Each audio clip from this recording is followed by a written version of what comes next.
Yep, we are live. Hello, everybody. This is Johnny. We're here with MDI. We have been doing this live broadcast with a bunch of different talented filmmakers in Cleveland, Ohio. And today have been fortunate enough and very, very honored to have Tina Hobbs here with us. Hi, Tina. Hi, Johnny. How are you? I'm wonderful and really appreciate you being here with us. Thank you for accepting this. Hello, everybody. This is Johnny. Let me get rid of my background audio. So I'm actually make sure that Facebook and YouTube is live right now. So sometimes you hear some echo. So Tina, would you mind tell everybody, how you started and how you became producer and casting director? Sure. I actually started, I think it was about 2009. And I always say that if you'd asked me 10 years, or you said to me 10 years ago that I would be doing things in film, I probably would have laughed because I am a business type of person. I've been in corporate America since the age of 14. And one time when I was working, I was downsized for the first time in my life. I was downsized and I didn't know what I was going to do with myself because I was looking for a job. It was, kind of a recession going on. So it was very difficult. And because I had time on my hands, I ended up on the set of Alex Cross as a background actress. And I was on that set for 2 weeks. And that is kind of where I got the bug to do more with filmmaking. It's also where I figured out that I wanted to be behind the scenes because I was really fascinated with what was going on set. So from there, I had a partner and we started up Cleveland Style Casting. And Cleveland Style Casting was primarily for people who wanted to get into the business. So we were getting into the business as casting directors, but we also knew people who wanted to be actors and directors and filmmakers. And we utilize Cleveland Style Casting as a way to bring resources together, to bring people together so that producers or production companies could finish a film. So we help them with those resources. From there, my partner and I split ways and I started Hobbs Style Casting and just kind of built on that same concept by adding producing to my title and doing just that, just helping production companies get from script to screen. As best we can. So. That's great. I know that you have helped produce a lot of films too, with a bunch of different talented filmmakers in Cleveland, and also you do a lot of casting. How hard was it to cast, to do organizing for casting and do auditions? So the casting was not that difficult, just because Cleveland has a lot of talent and we don't really, except for when Hollywood movies come in and they're looking for like a lot of extras. In order to really get to show your acting chops, you kind of got to get on an indie film. And so when we would host auditions, people would come out and it was just never really a problem finding talented people in Cleveland, Ohio for projects. Oh, so okay. That's always been really good. I think for this last film, A State of Mind, we had our largest audition. We had a couple hundred people come out and it was just huge. And even when we asked for extras, we have like a couple hundred people as extras on the set. So yeah, there's a lot of willing talent in Cleveland. So that's pretty cool. Yeah. It's very cool. Brian Bowers make a comment here. I think it's a question for you. Did Tina Hobbs know John Bennett Ramsey? I think that's a real question that is on everybody's mind. John Bennett Ramsey? Do I know? Bennett Ramsey. Yeah, do you know him? No, that doesn't sound familiar. Okay, that was a Tell joke. Me why I should know this person. I want to look it up. Yeah, Brian, why does she have to know this person? Type it up there so we know. Hey, Brian. We got people watching on YouTube and Facebook right now at this point. So if you have any questions, feel free to ask it out right now. It takes about 20 to 30 seconds before we actually can see it. So that's going to take a while. So I'm curious about this. Sometimes I do my own casting for my film because I know who I want and so on and so on. Right. Oh yeah, Brian's just kidding. So But I know for you, so I'm curious, what kind of what is the most interesting character that shows up for audition? It's kind of like American Idol sometimes. It's just you get just a range of just everybody who shows up. But it's fun. It's interesting how people interpret a character because you can be just really surprised. So sometimes we'll ask for a certain character and give out the scripts, the size, and then the person comes in and they're fully dressed from head to toe. They've like put on a fake accent. It's just like it can get so wild, but I love it. I love it. And I love working with new talent, as well as, those that are more seasoned. So yeah, it can get pretty wild. Any memorable experience that you can share without mentioning the person's name? I know there's so many. I think the one thing that always just floors me is when someone comes in and they want to do an accent that's just totally unrelated to the to the character. I think people think if they want to stand out, so they're going to do something, and the most popular thing that people do is the accent, and it's hilarious because like in the one case, she was trying to do a Jamaican accent, but it was just so bad. It was like, oh my gosh, you just ruined your audition. So we had to like kind of coach her back and say, hey, why don't we just do this in your regular accent?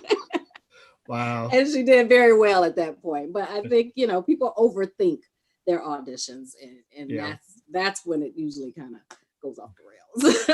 That's good. All right, Brian, we are going to Google the John Bennett Ramsey murder later, but not right now. Oh, I think is that the little girl? I'm not sure. Maybe it's the little girl, but I'm not sure how that came into the conversation here, but it's okay. It's a joke, so we're going to be okay. This is going to be stay in the internet forever. So, Tina, as a producer, what is the process you go through to produce a film? Just, in general speaking, how do you get going? So I consider myself very organized when it comes to certain things. Now my house is a mess, but when it comes to a film set, I'm pretty behind organized. Me, you can tell.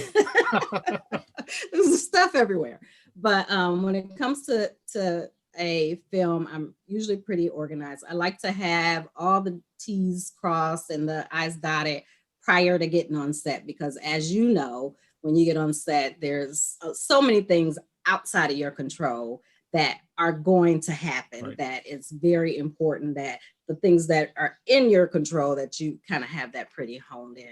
So I start with, I get very familiar with the script. I know the script probably backwards and forwards, so that I know continuity. I kind of have a hand in just every aspect of the process. So with the crew, I'm involved with the wardrobe chart, the props, all of it, just to make sure it's all kind of working together. And I start with a schedule of locations and all of that. And then I work on the permits, the wow, insurance, make sure everybody knows where they're supposed to be, when they're supposed to be, schedule that all out. So for me, it's just being very, very detail oriented in the very beginning. And that kind of makes a huge difference with how the production goes from there. Well, that's it actually kind of run itself after that. Yeah, I feel like you're having so many hats on and doing so many responsibilities.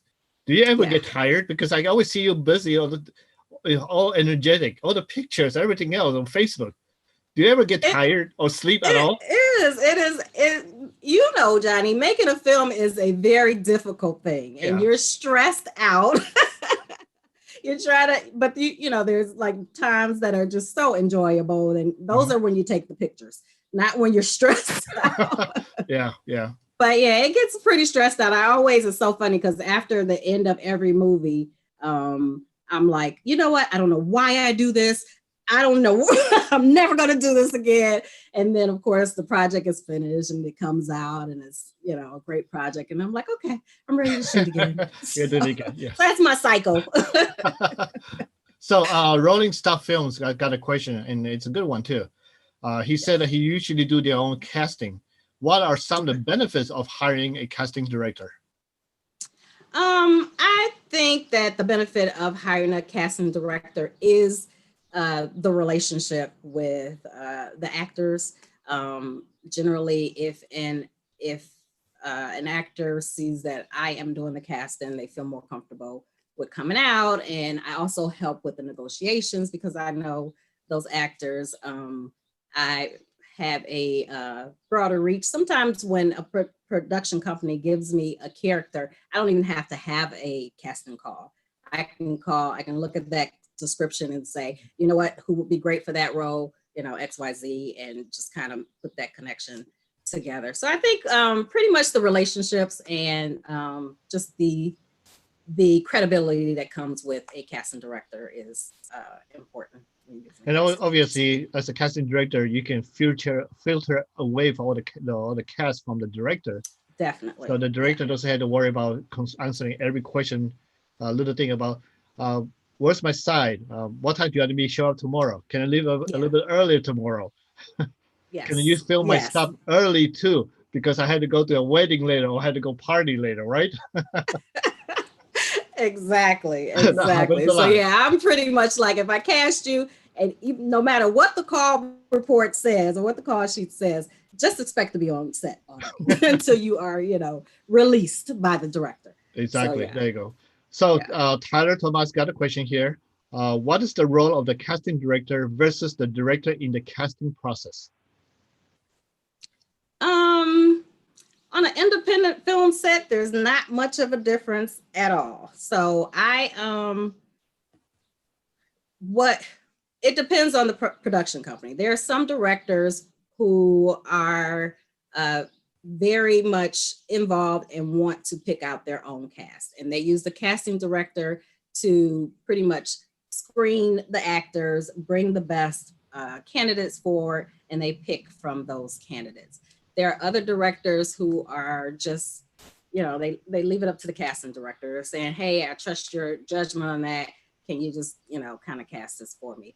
But I think what I find in Cleveland amongst independent directors, and there's some directors that want to be in the process from the very beginning, you know, versus some that just want to see the best candidates.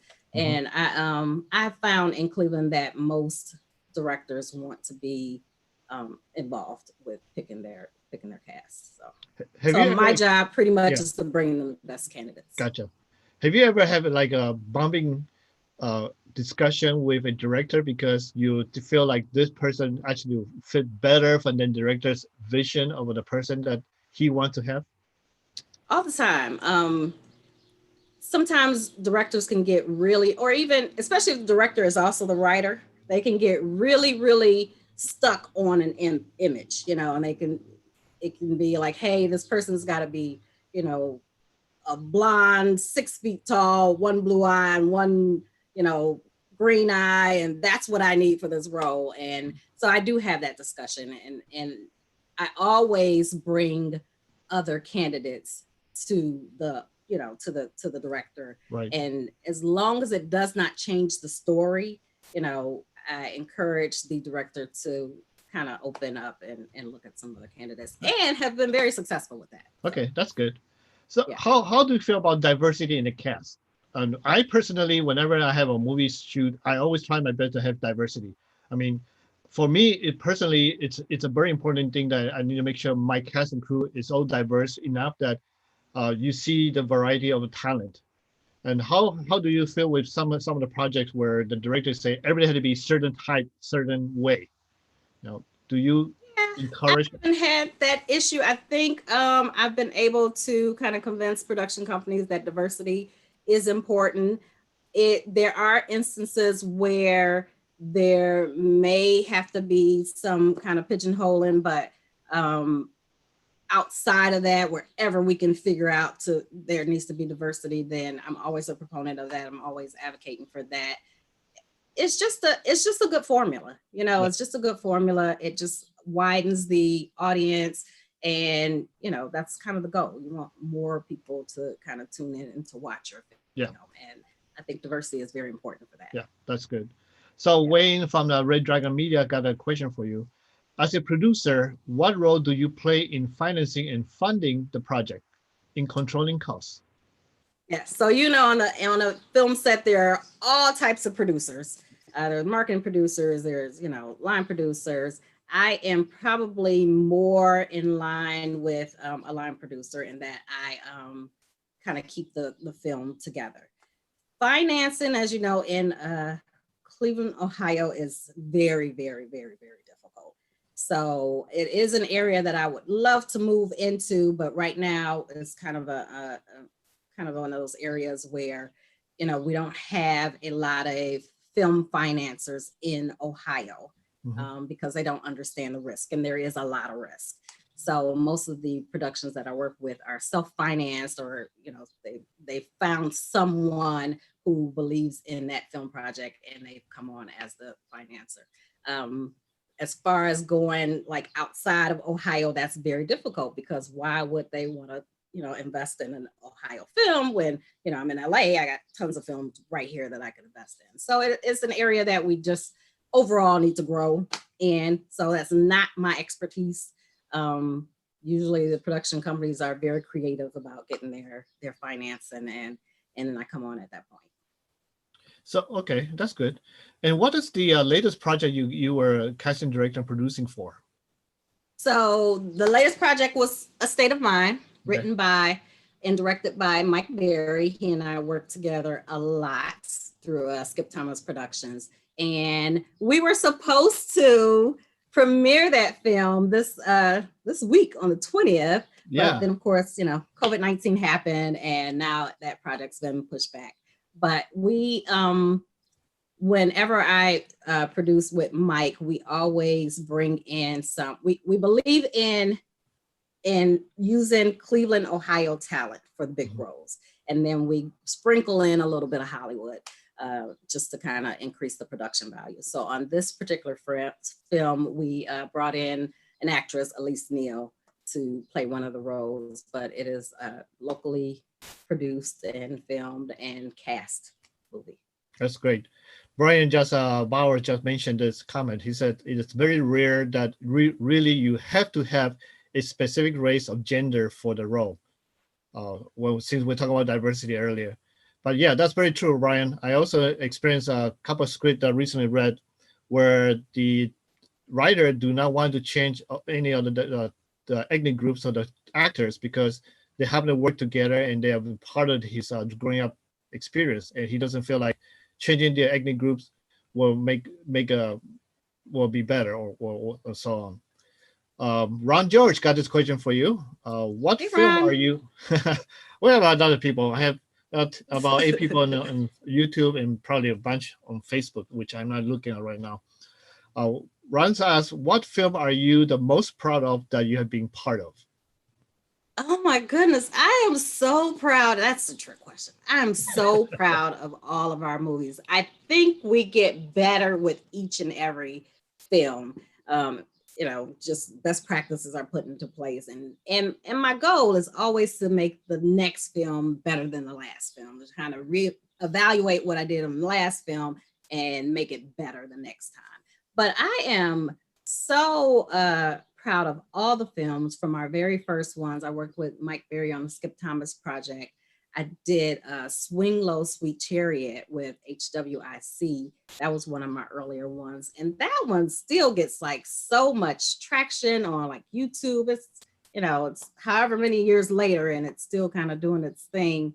But Banger, Hey Mr Postman, just all great experiences. I think A State of Mind is just a layer above, just because we've kind of learned from all the other past movies and kind of put just everything into this one. So I think you're going to really, really enjoy that. I can't pick one out specific. They all have like a little special place in my heart. But if we're talking about, how films have progressed, I always try to make the current film. Right. Yeah. So for the recent one, A State of Mind, is that a drama? It is a drama. And can you tell us a little bit about it so people have an idea? Yes, it is about a young man who is finding that he is suffering from depression, and that it's genetic for him. His father suffered, and his father before him, and it's kind of getting in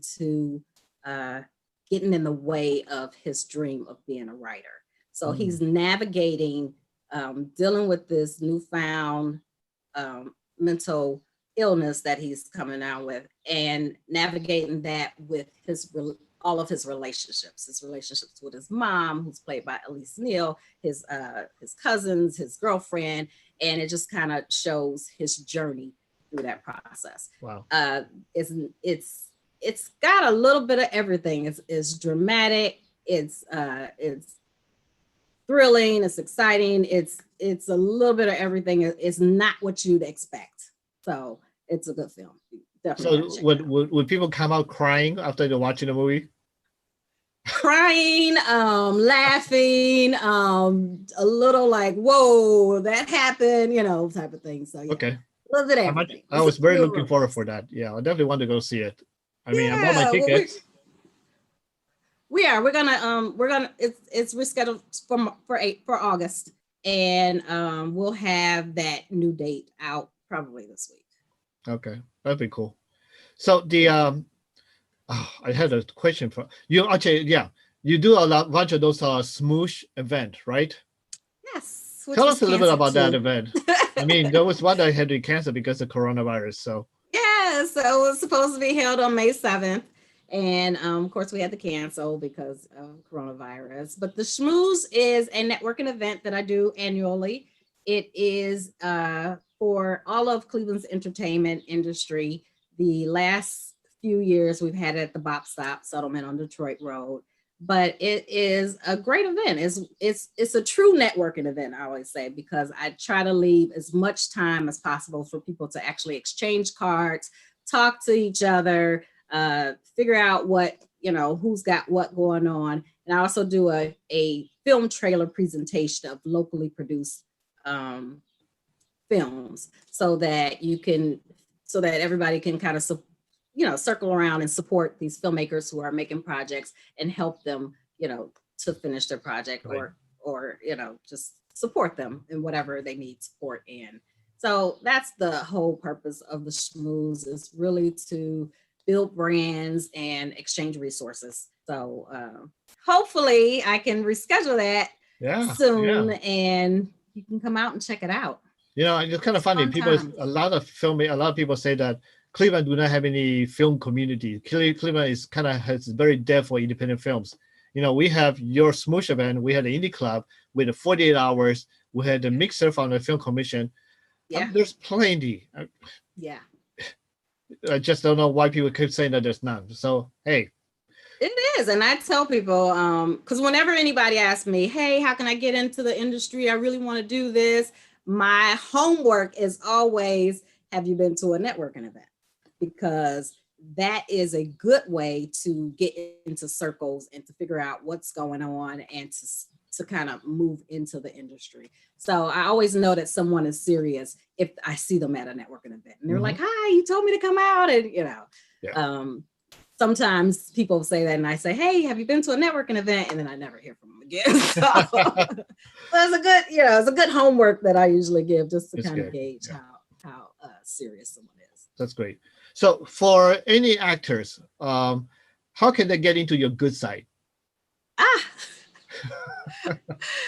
The funny thing about me is that I'm super fair. Oh. So the schmoozing, like to the third degree, does not really work on me. So you can bring me candy and flowers. I'm still gonna kind of be really fair with the process. What about buying you dinner every night? I know. I'm gonna say thank you for dinner, but yeah, you didn't get that wrong. But I will say that to get an advantage, I always gear towards people who are very professional, who follow the directions in the casting company, casting instructions, because those are the type of things that a production company wants on their set. They want someone who's professional, someone that they know is going to show up on time, is going to know their lines, is going to do what they say they're going to do, are going to get that extra, on a film set. And that's important. So if I have someone who's very talented, but not, very professional versus someone who is extremely professional, but maybe just a little bit less talented, I'm always going to veer towards the more professional actor. So keep that in mind. Cool. Rolling Stop Films asked this question. What size projects do you take on? Short, feature, commercial, or all the above? All the above. So I've done commercials, I've done short films, web series, feature films. So all of the above. I've done stage plays. That is really not my thing, only because film actors generally don't like to do stage plays. I wish they did, but I try to stay away from stage plays. But everything else, I will gladly cast, produce, whatever you need on. Okay, that's pretty good. Brian actually could make a comment too about the Smosh event. It's a very awesome event and highly recommended by Brian Bowers. Thank you, Brian. Gee, Brian, are you going to do the same thing about Indie Club too? Hint? Indie Club is awesome. 48 hour, all that good stuff. Yes. That's cool. Yes. So Brian has been to my class at Tri-C, and you have as well, and presented and just kind of talked to the students. That's another thing that I love doing as well. Let's talking about class. You teach there like once a week or twice a week? The program? Once a week. Once a week. It's called Colloquium. It's an intro class at Tri-C for aspiring filmmakers. And I love it because I get to bring people from the industry in to give some real personal experience and real life advice to the students. And Johnny, you always come through and are always a favorite among the students because you definitely keep it real, and you got to keep it real. And that's the name of the game. So are these students now currently moving forward for filmmaking part, or are they just scrambling around to trying to find out their future hopeful career? So generally, they are just kind of figuring out. Some of them have an idea of where they want to go, but the purpose of the class is to introduce kind of like all aspects of the industry to kind of help them kind of in their direction of where they want to go inside the film industry, because there's so many places to go. So yeah. Any success stories so far yet from all the students that you have taught so far? Success stories. So I don't know. It's always great to see my students out in the industry, just kind of on film sets. I have one of my very first students who is just all over the place. Like every time I see him now, he's, in California, he'll go wherever the work is, which is awesome. I had one student that interned with you, and and he's still doing really well. It's always nice to see him in the industry. So I think what I most admire is the students that really take that information and just start flying with it, because it's one thing to sit and learn from a book but filmmaking is one of those jobs that, you can't find it in a newspaper. It's not going to be a classified for it. You really have to venture out and figure it out. So it's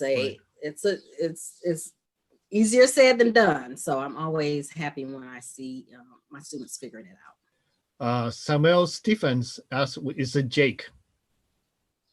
Say it again? He asked whether or not is that Jake that you were talking about? Jake from Samuel Stephens. Who's Samuel? Jake? I have no idea. Well, the person that is currently interning or working with me right now is Nick Molbach. He's done an excellent job. He loves editing, which is very few interns I have had that actually love editing. Everybody else wants to go out and shoot and have the glamorous shots, but Nick loves editing, which is completely 360 of everybody else. And I love him so much. I mean, he's done a great job too. All right, we got a question from John Sweeney. What do you think the emergence of platforms like Netflix has had on your ability to get bankable cast attached? especially the change of the agent's role as gatekeepers? For Netflix? Something like Netflix or any other platforms. So I'm not very familiar with Netflix. I know Netflix has really narrowed the entry for independent filmmakers to kind of get on that platform. And when they do, they have like this licensing fee. So sometimes it's not very lucrative to be on Netflix, which is why a lot of production companies make that their last stop as far as distribution. But there are like some easier, Amazon Prime, Tubi, there's so many ways now to self-distribute, which is good. It's good and it's bad. It's good because you can get on there yourself, you can control your avenues, your marketing, but it's bad because there's so many people on there that sometimes it's very difficult for your film to stand out. So what about, it's good. Yeah, and what about bringing a talented cast, bankable cast involved attachment? How easy it is to get it, because there's so many agents now become gatekeepers, and they tell you, no, we don't like your script. Yeah. We've had success only through relationships. Well, if you go on IMDb Pro, you can kind of get in touch with any actor you want. If you got the right budget, you can probably get a lot of names. What's been successful for me and productions that I work on is relationships. And that continues to grow. So if, my first film, I was able to get this actor, now I can call that actor and say, hey, what about, can you get me in touch with this actor? There's managers, if we can get away from the agents and to the managers, sometimes that's a lot easier to navigate. But yeah, we really rely on relationships to get to our actors right now. By any chance, do you have any light in your room, by the way, Tina? Because you're getting a little dark. Is it getting dark? Yeah. Yeah. Let me turn off the light. That'd be great. And yes, I don't think Nick is watching today, but if he is, well, you know what? He's a great guy. I mean, we all love him. I mean, talk to anybody and they all say Nick is a great guy. Hopefully. So when she's back, we're gonna do is I'm gonna show some of the pictures Tina sent over, and can you tell us a little bit about what kind of environment they were and what you guys were doing? How's that? Okay. I don't know if I did this right though, Johnny. I thought you wanted pictures of me on set as opposed to my experiences on set. Okay. All right. Yes. No, you got it right. Okay. So we just want to make fun of you too. So okay. All right, tell us a little about this picture. So this was on the set of A State of Mind. I generally don't get to take a lot of selfies, so I was able to take a selfie with two of the main actors. That's like a really cool, like old Chevy that they're driving in. Wow.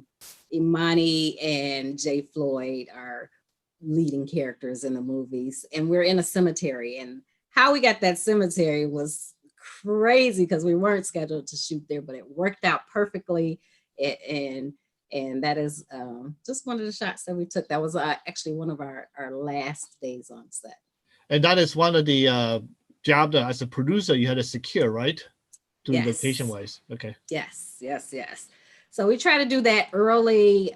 We had a location that didn't quite work out, and we ended up there, which was actually a lot better. Worked out a lot better. Yeah. Okay.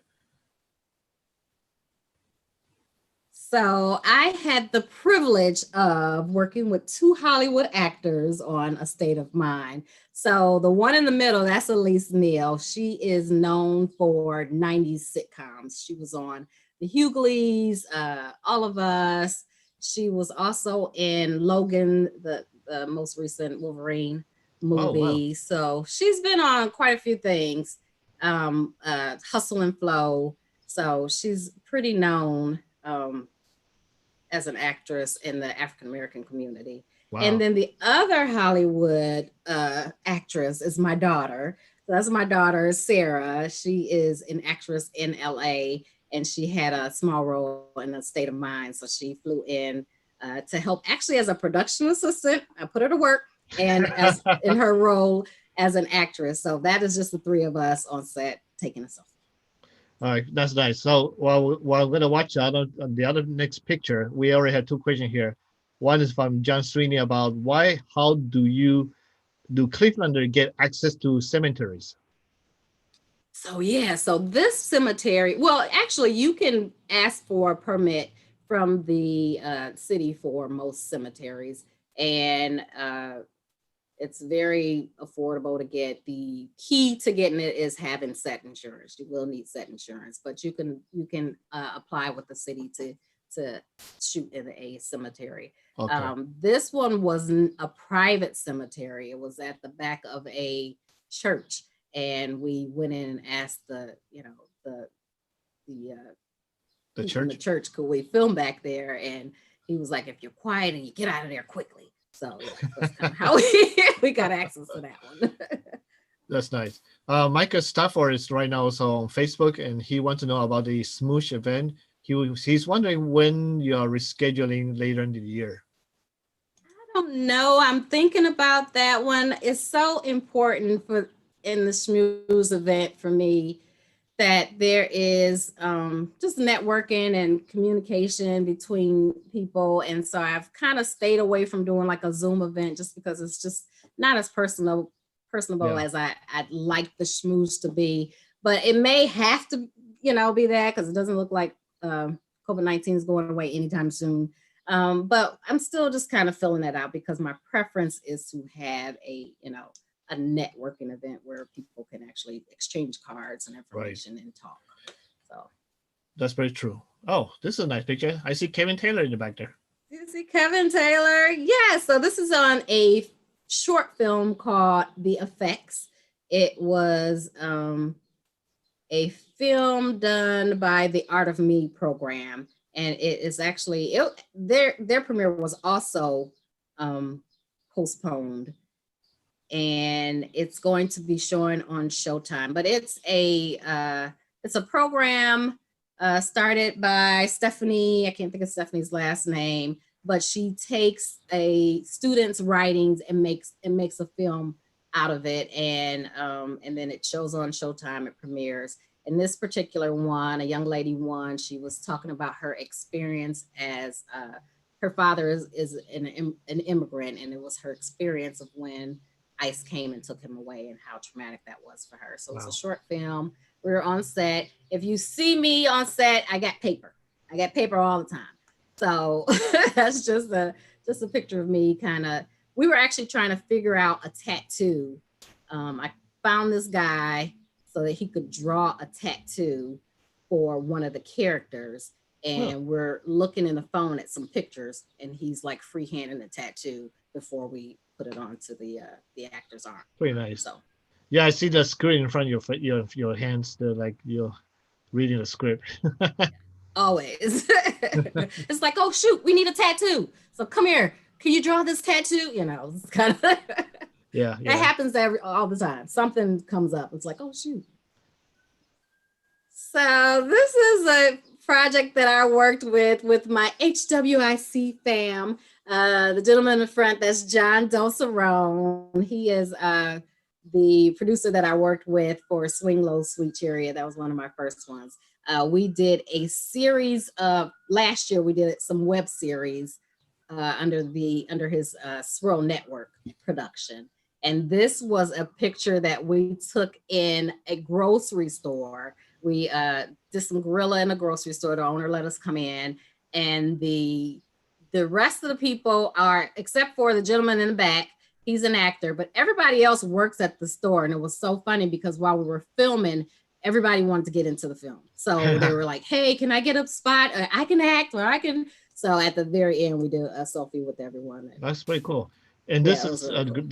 This grocery store, did they actually close it down for you guys to shoot, or it was No, we filmed. We took a section in the back, one of the aisles, and they just kind of let us stay back there and customers were coming in, but they pretty much left us alone. They gawk and stare a little bit and then just kind of go their own way. So it worked out. It was a short scene, so we didn't need them to shut down. That's pretty cool.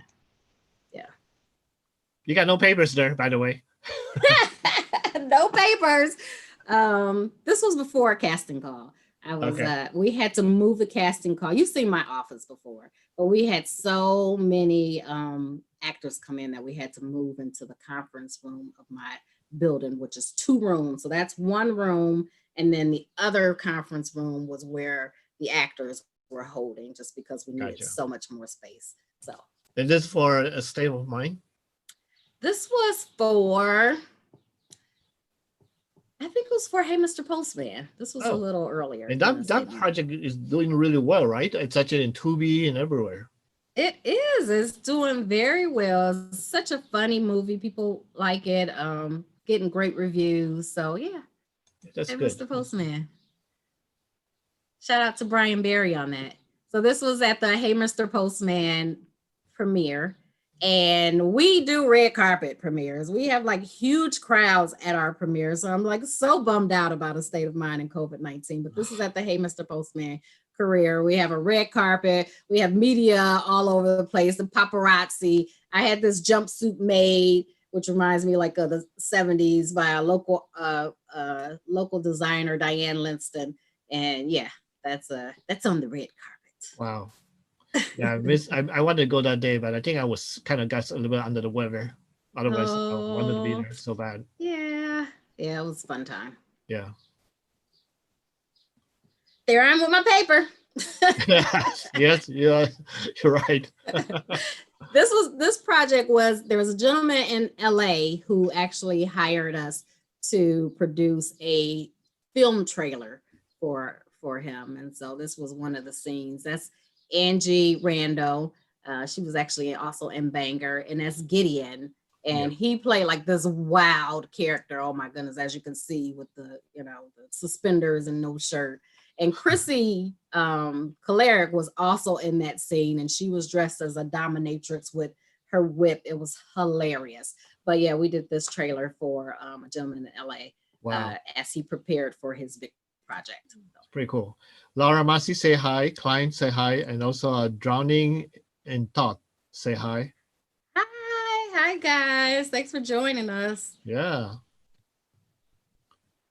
I always say I do whatever I have to do to get the film moving. So this is an actor, Hakeem Sharif, awesome actor. This was on the set of Banger. And we were in this building. It was really, really hot. All the actors were always glistening and shining. So that's me just running over with my little pad, just kind of blotting the oil off of his face and trying to get the shine off of his face. So yeah, whatever needs to be done. Yeah. Look at that. Yeah. So this was for Banger. And no paper. Yeah. No paper. That's on the red carpet. So this is Banger. I love. It's funny because our very first film, when we were talking about it, I remember asking, and I did that one with Mike, and I remember saying, before we even filmed, before we even had a script, can we do a red carpet premiere? So we did a red carpet premiere, and we've been doing red carpet premieres ever since. So yeah, wow, it's always a big deal. I make this sure is a beautiful. This is a beautiful dress too. Wow, it is. I got that dress from, I forget where I got it from, but yeah, it was so different. Do you keep all these dresses? I still have that dress. Wow. I do. I have nowhere to wear it. This is on the set of Hey, Mr. Postman. See me with my big binder. Yep. But yeah, this was one of the scenes. We had Omar, who's back there in the back behind the post office. He flew in for the scene. Omar was on Smart Guy. He's Cuba Gooding Jr.'s brother. And he does a lot of television series. So we flew him in that day. We had another actor in. And that's just like one of the big scenes in front of the house that you can see. We have the young lady beside me. She's a script supervisor. The gentleman in the chair, he was our key grip. So it was just, a a busy day. You know, the funny thing, I'm looking at this picture, I feel like, you know, this could be happen right now in a post COVID-19 environment, because people are still keeping the social distance. Yeah, there's some distance there. There is. And that's Mike Berry. Mike directed Hey, Mr. Postman. Yeah. Paper. Paper. Here I am again. This is on the set of A State of Mind, the most recent one. And we did a funeral scene, and we probably had about 50 extras came out. So I usually try to keep track of everyone, make sure I get everybody's information, make sure they all sign waivers. That's another, you know, kind of task that I try to stay on top of. First, so people can get credits, and second, so that, you know, we don't get sued.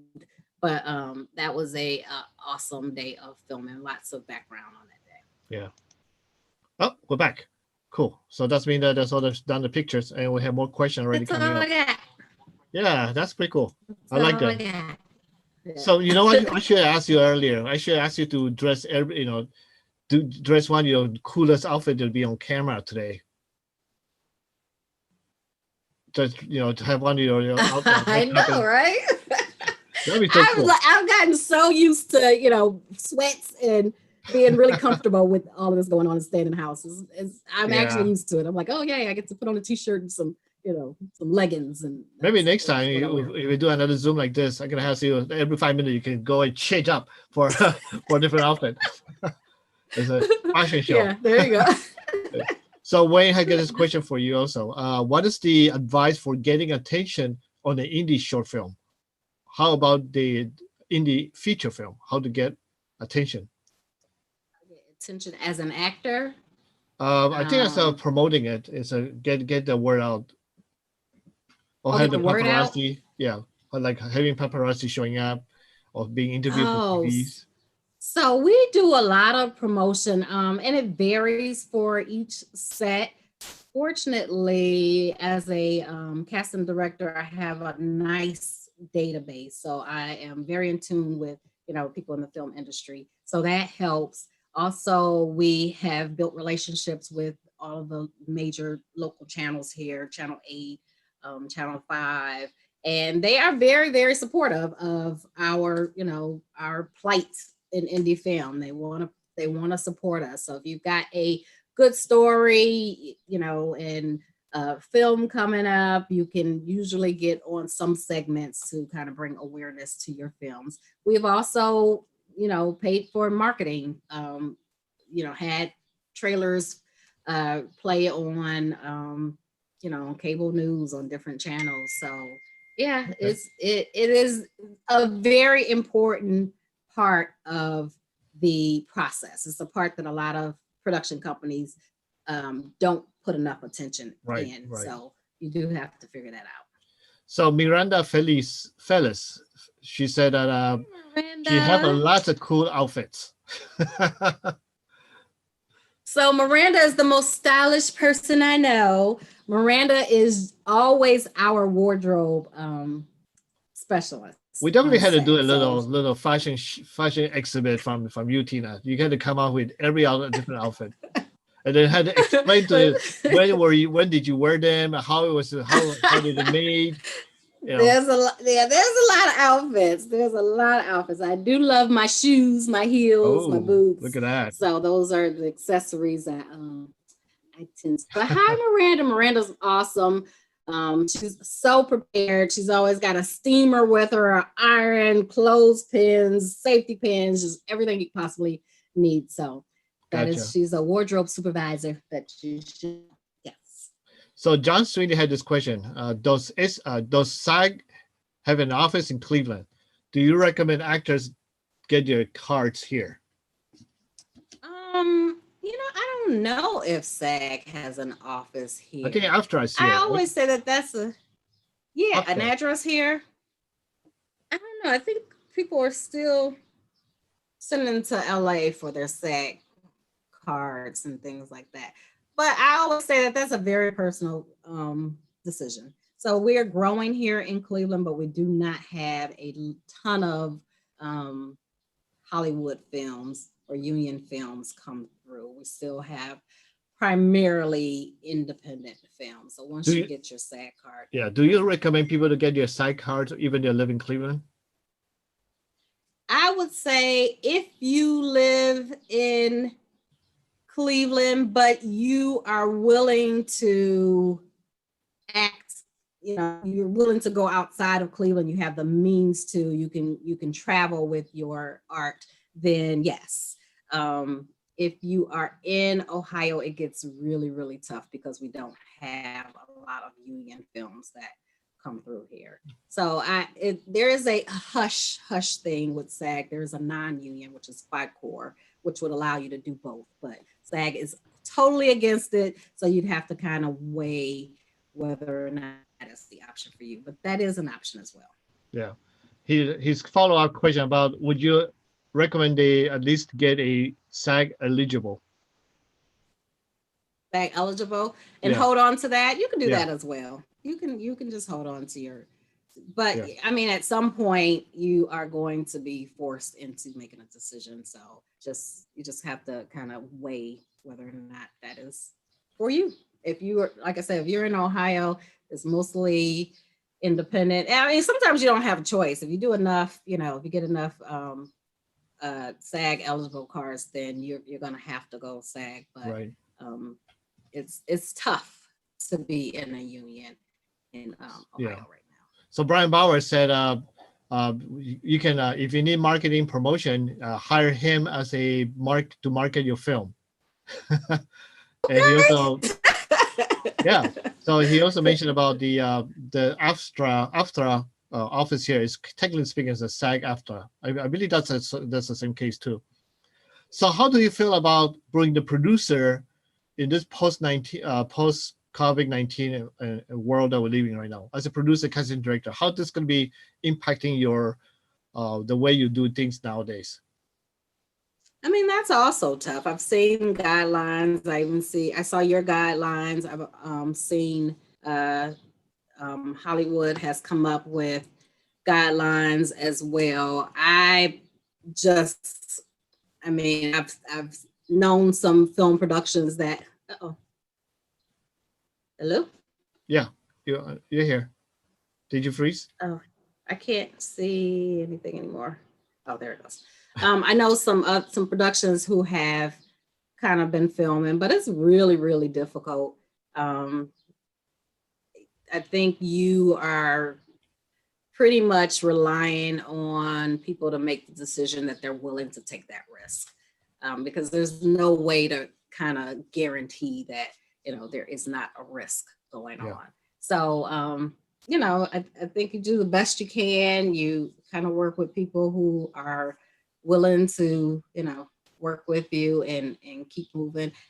But I say don't even try it if you don't take some steps to make sure that people are safe. If you're not, encouraging masks, if you're not encouraging social distancing, if you don't have hand sanitizers and way for people to keep, the hands clean and get rid of germs, then, it's probably, you want to sit out for a little while, because you definitely need to put those measures in place. So right. So that must make it very hard for you when you had to do casting calls and go to a casting audition. It's going to be, you can't tell people to line out in the background and wait for you, right? Exactly. Yeah, make it very hard to do. Submissions by video is going to get really popular, I think, and then maybe appointment scheduling for auditions on the casting side. Then on the set is probably going to be the most difficult part of the new normal. So. Right, the new normal. We almost get to the end of the conversation here, and my cat is very hungry. This is John. He's 16 years old and very, very spoiled and very annoying sometimes. Unfortunately, John and I are both hungry. Yeah. Yep. So what kind of advice do you have for upcoming actors or directors who want to work with producer or casting director like you? I say, especially for actors, definitely network. You got to have a tough skin to be an actor, because there's lots of auditions, and you're not going to be picked for every audition. So you have to have tough skin. You got to keep going. You got to keep going to the auditions. I always tell actors, I might not cast you that time, but I remember your audition and I may call you for something else. So just staying in front, being as professional as possible and going on those auditions, taking acting classes, you have to, getting those headshots, you have to have the resources. So there's some investment involved, but just keep doing it. I love new actors. I'm always, there's a lot of people with natural ability, so that shouldn't stop you from coming out. So if you think you got the chops for acting, come out to the auditions. Just audition as much as possible. Regarding directors and producers, shadow somebody, like get on a set.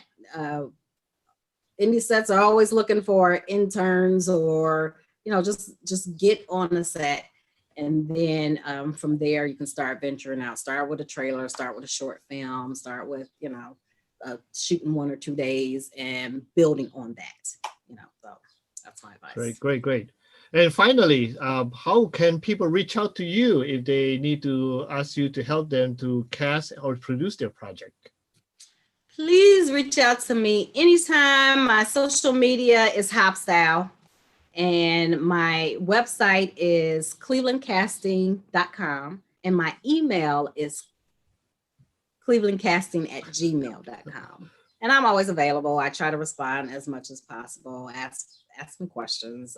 Let me know what you're working on. I do try to support our independent film community. I think that's super important. We got to grow, and we can only grow when we support each other. So definitely. Hope to see you. I will include your website address on my description of YouTube channel, so this way people can actually check it out. Again, thank you very much, Tina, to be here with me. Watch a wonderful time I have, and hopefully you enjoy my company here as well. The bunch. I did, and you're always there for me as well. So thank you. Of course, anytime. Right. So thank you guys for watching this. We're taking a break next week, and then after that, we're coming back with producer, filmmaker, director, actor, Conrad Farag. So he will be our guest for the next 2 weeks from now. We'll see you guys. Bye. Bye. Tina, stay here for a little bit. Let me. Okay.